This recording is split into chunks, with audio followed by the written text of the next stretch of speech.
Doctor Muhammad Yunus এখন কি করবেন? বঙ্গভবন নাকি প্যারিস? কোথায় তার নতুন ঠিকানা?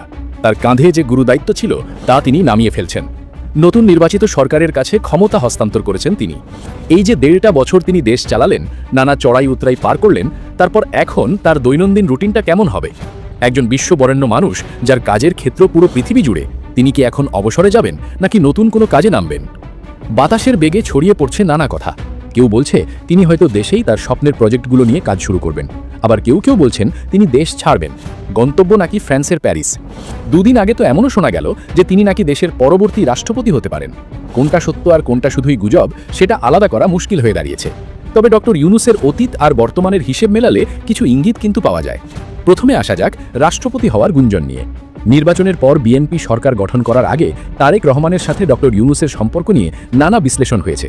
অনেকেই মনে করেছেন ডক্টর ইউনুসের মতো একজন আন্তর্জাতিক ব্যক্তিত্বকে যদি রাষ্ট্রপতির আসনে বসানো যায়, তবে সেটা বহির্বিশ্বে বাংলাদেশের ভাবমূর্তির জন্য বিশাল একটা প্লাস পয়েন্ট হবে। তারেক রহমানের আন্তর্জাতিক বিষয়ক উপদেষ্টা হুমায়ুন কবিরের কথাতেও কিছুটা তেমনই ইঙ্গিত মিলেছিল। তিনি বলেছিলেন যে তারেক রহমান দেশের সেরা মেধাবীদের কাজে লাগাতে চান এবং উন্নয়নের ভাবনাকে দলীয় গণ্ডির বাইরে নিয়ে যেতে চান। সেই হিসেবে ডক্টর ইউনুসের নামটা তো সবার আগেই আসে, তাই এই সম্ভাবনাকে একেবারে উড়িয়ে দেওয়া যাচ্ছিল না। কিন্তু অন্য দিকটাও দেখতে হবে, ডক্টর ইউনুস নিজে কি এমনটা চেয়েছেন কখনো? তিনি কি আদৌ এমন কোনো পদে থাকতে আগ্রহী? ক্ষমতার কেন্দ্রবিন্দুতে তিনি কখনোই সেভাবে ছিলেন না, বরং তিনি কাজ করতে পছন্দ করেন তার নিজের জগতে। আর এখানেই আসে তার প্রেস সচিব শফিকুল আলমের বক্তব্য। দুদিন আগেও তিনি খুব পরিষ্কারভাবেই জানিয়েছিলেন যে প্রধান উপদেষ্টার দায়িত্ব শেষে অন্য কোনো সরকারি পদে যাওয়ার বিন্দুমাত্র আগ্রহ ডক্টর ইউনুসের নেই। শফিকুল আলমের কথা যদি ধরি, তাহলে ডক্টর ইউনুস আসলে তার পুরনো রুটিনেই ফিরতে চান। সেই জিরো পভার্টি, জিরো কার্বন আর জিরো আনএমপ্লয়মেন্টের পৃথিবী গড়ার স্বপ্নেই তিনি বিভোর থাকতে চান। তাহলে কি তিনি দেশ ছেড়ে চলে যাচ্ছেন? আন্তর্জাতিক গণমাধ্যম, বিশেষ করে ভারতীয় মিডিয়াতেও এমন খবর এসেছে যে তিনি নাকি প্যারিসে চলে যেতে পারেন। কেন প্যারিস? কারণ সেখানে তার কাজের বিশাল ক্ষেত্র রয়েছে। অলিম্পিকের সাথে তার সম্পৃক্ততা, বিভিন্ন আন্তর্জাতিক থিঙ্ক ট্যাঙ্কের সাথে কাজ, সব মিলিয়ে প্যারিস তার জন্য একটা সেকেন্ড হোমের মতো। তাছাড়া গত কয়েক বছরে তাকে নিয়ে দেশে যা হয়েছে, তাতে অনেকেই ভাবছেন তিনি হয়তো একটু হাফ ছেড়ে বাঁচতে চাইবেন। কিন্তু যারা তাকে কাছ থেকে চেনেন তারা বলছেন ভিন্ন কথা। ডক্টর ইউনুস এমন মানুষ নন যিনি পালিয়ে যাবেন। আগেও তার বিরুদ্ধে যখন একের পর এক মামলা হয়েছিল, তখনও তিনি হাল ছাড়েননি। এ বিষয়ে তার প্রেস সচিবের একটা বক্তব্য বেশ ভাইরাল হয়েছে। তিনি সাংবাদিকদের প্রশ্নের জবাবে বেশ বিরক্তি প্রকাশ করেই বলেছিলেন যে ডক্টর ইউনুসের ডিকশনারিতে রিটায়ারমেন্ট বা অবসর বলে কোনো শব্দ নেই, আর দেশ ছাড়ার প্রশ্ন সেটা তো অবান্তর। তিনি মনে করিয়ে দিয়েছেন সেই কঠিন সময়গুলোর কথা, যখন শেখ হাসিনার শাসনামলে তার বিরুদ্ধে প্রায় 200টি মামলা দেওয়া হয়েছিল, গ্রামীণ ব্যাংক থেকে তাকে সরিয়ে দেওয়া হয়েছিল, এমনকি তাকে সামাজিকভাবেও হেয় করার চেষ্টা করা হয়েছিল। তখনও তিনি পালিয়ে যাননি। বহুতল ভবনের সিঁড়ি বেয়ে তাকে আদালতে হাজিরা দিতে হয়েছে। এত কিছুর পরও তিনি পালাননি। তাহলে এখন কেন দেশ ছেড়ে যাবেন? যখন তিনি সম্মানের সাথে দায়িত্ব পালন করলেন, তখন দেশ ছাড়ার তো কোনো লজিক নেই। তিনি একজন গর্বিত বাংলাদেশী এবং এই পরিচয়টাই তার কাছে সবচেয়ে বড়। এখন প্রশ্ন হলো, যদি তিনি সরকারি কোনো পদে না থাকেন এবং দেশ ছেড়েও না যান, তবে তিনি থাকবেন কোথায়? তার ঠিকানা কি হবে? জানা গেছে তিনি রাষ্ট্রীয় অতিথি ভবন যমুনা ছেড়ে দিচ্ছেন। তার নতুন ঠিকানা হতে যাচ্ছে গুলশানে।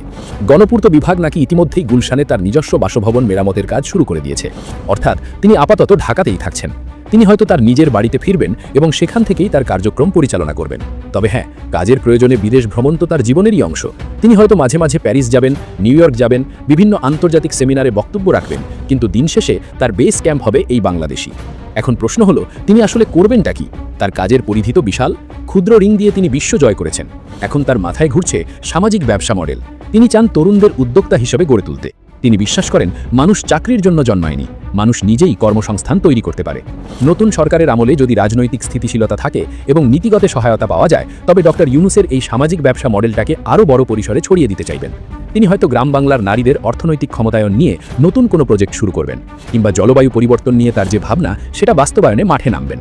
বাংলাদেশের অর্থনীতি এখন একটা ক্রান্তিকাল পার করছে। একদিকে বেকারত্ব আর অন্যদিকে মূল্যস্ফীতির চাপ।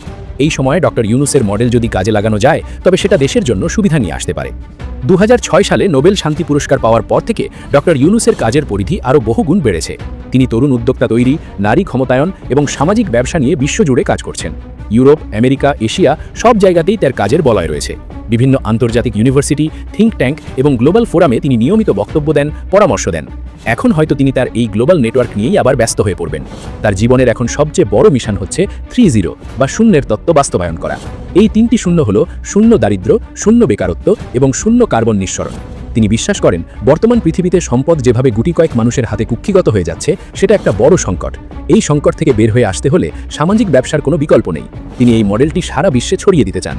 পাশাপাশি জলবায়ু পরিবর্তন রোধে বিশ্বকে কিভাবে নেট জিরো কার্বনের দিকে নিয়ে যাওয়া যায় সেটা নিয়েও তার বিশাল কর্মযজ্ঞ রয়েছে।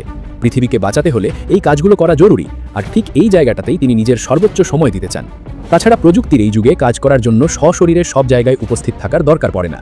ডক্টর ইউনুস চাইলে দেশ থেকেই তার আন্তর্জাতিক নেটওয়ার্ক পরিচালনা করতে পারেন। তার প্রতিষ্ঠিত ইউনুস সেন্টার, গ্রামীণ টেলিকম এবং অন্যান্য সামাজিক ব্যবসা প্রতিষ্ঠানগুলোর দেখাভাল করতে পারেন।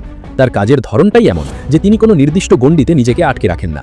আজ তিনি ঢাকায় তো কাল লন্ডনে। এই গতিশীলতাই তার শক্তি, তাই তাকে কোনো নির্দিষ্ট ফ্রেমে বেঁধে ফেলাটা ভুল হবে। তবে একটা বিষয় কিন্তু খেয়াল করার মতো, ডক্টর ইউনুস সরাসরি রাজনীতিতে নামবেন বলেই মনে হচ্ছে। তিনি নীতি নির্ধারণে প্রভাব ফেলতে পছন্দ করেন, কিন্তু ক্ষমতার চেয়ারের লড়াইয়ে তাকে দেখা যায়নি। তিনি হয়তো একজন মেন্টর বা অভিভাবক হিসেবে থাকবেন। নতুন সরকার যদি তার পরামর্শ চায় তিনি হয়তো না করবেন না, কিন্তু সক্রিয় রাজনীতিতে জড়িয়ে পড়াটা তার স্বভাবের সাথে যায় না। তিনি বরং সিভিল সোসাইটি বা নাগরিক সমাজের প্রতিনিধি হয়েই থাকতে স্বাচ্ছন্দ্য বোধ করবেন। তবে একটা ব্যাপার হলো, নির্বাচনের পর ডক্টর ইউনুসের এই অবস্থান নিয়ে মানুষের মধ্যে মিশ্র প্রতিক্রিয়া দেখা যাচ্ছে। একদল চাইছে কোনোভাবে তিনি আবার দেশের হাল ধরুক, দেশকে সঠিক পথে রাখুক। আরেক দল মনে করছে তার সম্মান নিয়ে তার সরে দাঁড়ানোই ভালো, যাতে নোংরা রাজনীতি তাকে স্পর্শ করতে না পারে। আবার কেউ কেউ চাইছে তিনি তার আন্তর্জাতিক পরিচিতিকে কাজে লাগিয়ে দেশের জন্য বিদেশি বিনিয়োগ আনুন। তিনি রাজনীতিতে কতটা সফল সেটা নিয়ে প্রশ্ন থাকলেও তিনি যে শুধু একজন অর্থনীতিবিদ নন, তিনি যে এই দেশের একজন আইকন, সেটা অস্বীকার করার উপায় নেই। ডক্টর ইউনুসের ভবিষ্যৎ পরিকল্পনা নিয়ে তার বিশেষ সহকারী অধ্যাপক আলী রিয়াজও কিছু ইঙ্গিত দিয়েছেন। তিনি বলেছেন ডক্টর ইউনুস ভবিষ্যতে তার আগের পেশায় ফিরে যাওয়ার অভিপ্রায় ব্যক্ত করেছেন। অর্থাৎ তিনি শিক্ষকতা, গবেষণা এবং সামাজিক উন্নয়নের কাজেই নিজেকে ব্যস্ত রাখতে চান। তিনি প্রস্তুতি নিচ্ছেন সেই পুরনো জগতে নতুন করে ফিরে যাওয়ার। তবে এবারের ফেরাটা হবে আরও অভিজ্ঞ, আরও পরিণত। রাষ্ট্র পরিচালনার যে অভিজ্ঞতা তিনি সঞ্চয় করলেন সেটা তার ভবিষ্যৎ কাজকর্মে নিশ্চয়ই প্রভাব ফেলবে। গুলশানের বাড়িতে তিনি ফিরবেন এটা মোটামুটি নিশ্চিত, কিন্তু সেখান থেকে তিনি কতদিন দেশে থাকবেন আর কতদিন বিদেশে কাটাবেন সেটা পরে দেখা যাবে। তবে একটা কথা নিশ্চিত করে বলা যায়, ডক্টর ইউনুস যেখানেই থাকুক দেশের স্বার্থ এবং কল্যাণের কথা তিনি ভুলবেন না, এটাই অনেকের আশা। তার শেকড় এই মাটিতেই, আর তিনি আপাতত অবসরে যাচ্ছেন না, এটা তার প্রেস সচিব জানিয়ে দিয়েছেন। তাহলে তিনি আগামীতে কি নিয়ে আসছেন সেটাই এখন দেখার অপেক্ষা। এই পুরো বিষয়ে আপনার কি মতামত তা জানিয়ে দিন আমাদের কমেন্ট সেকশনে।